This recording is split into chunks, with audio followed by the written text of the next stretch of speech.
जिल्हा परिषद आणि पंचायत समिती निवडणुकाच्या अनुषंगाने पोलीस अधीक्षक योगेश कुमार गुप्ता यांनी करवीर पोलीस ठाणे हद्दीत सक्त पेट्रोलिंग करण्याच्या सूचना दिल्यात।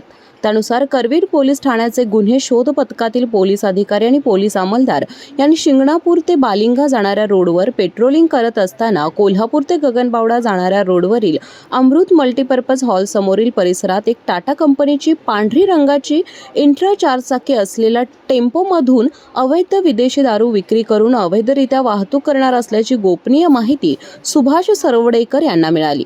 यानुसार सदर ठिकाणी पोलिसांनी सापळा रचून शुभम महादेव कांबळे वय 28 राहणार योगेश्वरी कॉलनी पाचगाव तालुका करवीर यास अटक केली आहे। त्याच्याकडे अधिक चौकशी केली असता विदेशी दारूची वाहतूक कोणताही परवाना नसून कळे आणि करंजफेन येथे विक्री करण्यासाठी घेऊन जात असल्याची कबुली दिली। त्याच्याकडून पोलिसांनी वेगवेगळ्या कंपनीचे विदेशी दारूचे बॉक्स असा एकूण 1,39,380 रुपयाचा आणि टाटा इंट्रा चारचाकी असलेल्या टेम्पोसह एकूण 9,39,380 रुपयांचा मुद्देमाल जप्त केलाय। सदर गुन्ह्याचा तपास पोलीस उपनिरीक्षक विनायक सपाटे करीत आहेत।